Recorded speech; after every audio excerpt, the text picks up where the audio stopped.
कि आपके 4 विधायक पार्टी छोड़कर चले गए हैं, अब आपकी बिहार में क्या रणनीति है? मेहनत करेंगे और जुस्तजू से काम करेंगे। हमने जिस पे एतबार किया था और अवाम ने मजलिस इत्तेहादुल मुस्लिमीन के नाम पर जिनको चुना गया था, जो जाने वाले थे चले गए। हम हमारे हौसलों को और मजबूत करते हुए और मेहनत करेंगे और जुस्तजू करेंगे। 2 साल के बाद इलेक्शन है, हकीकत अवाम के सामने आ जाएगी इंशाअल्लाह। जी देखिए, क्योंकि बाइट आप दे रहे हैं सर, इसलिए आप पर आरोप है। आपके पूर्व विधायक कमरुल हुदा ने आप पर गंभीर आरोप लगाते हुए कहा कि जब टिकट बांटने की बारी थी तो उस वक्त आप जो है सिल्लीगुड़ी में जो है थे, हम किशनगंज में नहीं थे, और पैसे का बंदरबाट जो है वही कर रहे थे। इस आरोप को किस तरीके से खंडन करना चाहेंगे आप? कमरुल हुदा साहब के 1 रुपए के रवेदार हैं क्या हम? देखिए, हमारी तरबियत अलग हुई इसमें। कमरुल हुदा साहब से कभी पूछ लीजिए कि किस तरीके से मजलिस इत्तेहादुल मुस्लिमीन ने उनकी मदद की और उनको विधायक बनाने में अख्तर इमान ने किस किस्म से जुस्तजू किया।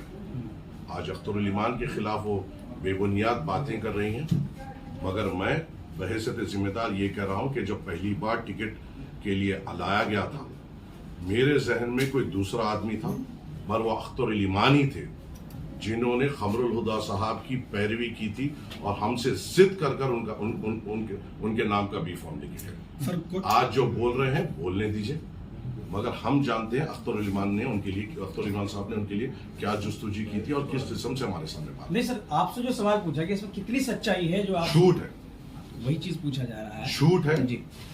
क्या कमरुल हुदा साहब को कभी बुलाया गया? जी।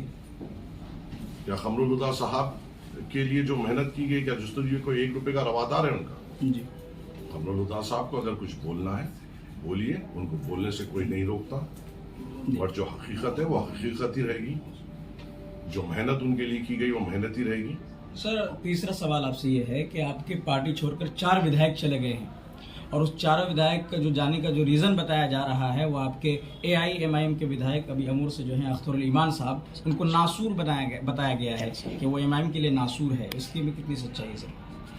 अख्तर इमान साहब एक मजबूत सिपाही है मजलिस इत्तेहादुल मुस्लिमीन के जी, और सदर मजलिस बैरिस्टर असदुद्दीन अवैसी साहब का पूरा एतबार है अख्तर इमान साहब पे जी। जाने वाले जाते वक्त कुछ न कुछ तो उनको बोलना है जी। बोल रहे हैं और जा रहे हैं। अवाम भी जानती है कि अख्तर इमान साहब क्या है, आप और हम और तमाम इमाम भी जानती है। ये वही अख्तर इमान पे इल्जाम लगा रहे हैं जो इतने टर्म का विधायक होने के बावजूद भी आज भी एक किराए के घर में रहता है। आखिरी सवाल सर, हम आपसे इतना करेंगे कि रुकनुद्दीन साहब भी आरोप लगा रहे हैं कि उसको जान को खतरा, उनकी जान को खतरा है, और अगर उनको कुछ होता है तो वो अख्तर इमान साहब को कह रहे हैं कि उसकी जिम्मेदारी है। इसमें इसको किस नजरिए से देखते हैं आप? इसका फैसला तो आवाम को करना चाहिए जी। अख्तर इमान साहब की शख्सियत आवाम के सामने है। अख्तर इमान साहब किस किस्म से आवाम से राब्ते में रहते हैं वो आप लोगों के सामने है। किस किस्म की उनकी बोली है वो आवाम के सामने है।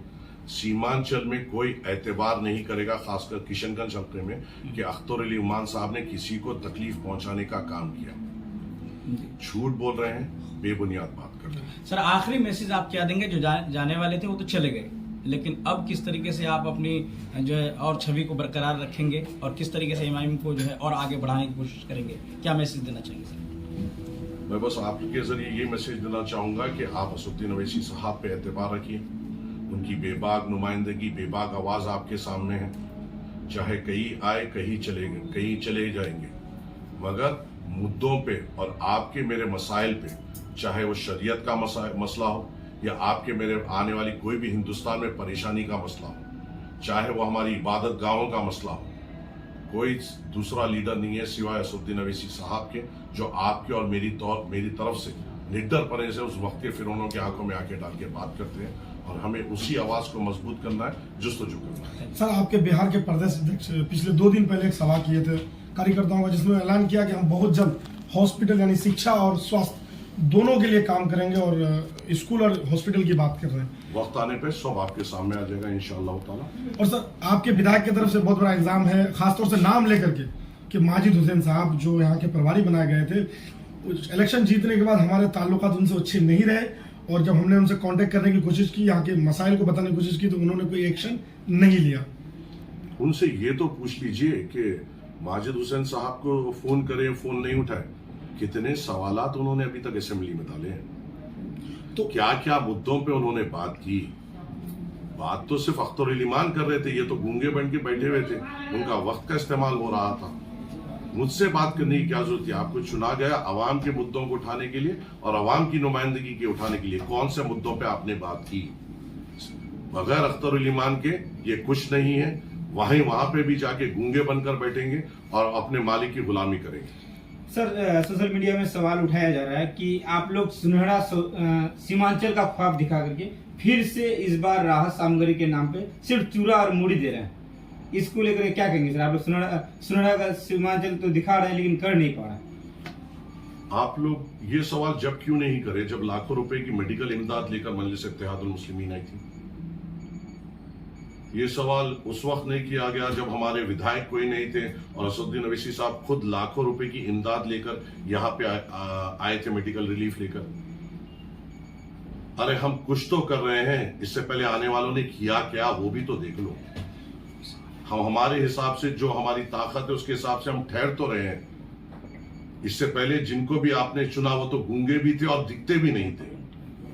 अब तो अख्तर अली ईमान तो दिख रहे हैं और एक हौसला अफजाई तो हो रही है, नुमाइंदगी भी हो रही है और कई मसलों पे बात भी हो रही है। सर, पार्टी टूटने की वजह इन विधायकों ने, सारे विधायकों ने प्रेस कॉन्फ्रेंस करके बताया कि बिहार प्रदेश अध्यक्ष की तानाशाही की वजह से पार्टी बिखर गई बिहार में। अख्तर अली ईमान साहब तानाशाह नहीं है, कौम के हमदर्द हैं। जी, इल्जाम लगाना था लगा दिए, जो बोलना था बोल दिए। पार्टी मजबूती के साथ अख्तर अली ईमान साहब के साथ। सर एक मिनट सर, प्रदेश अध्यक्ष कह रहे हैं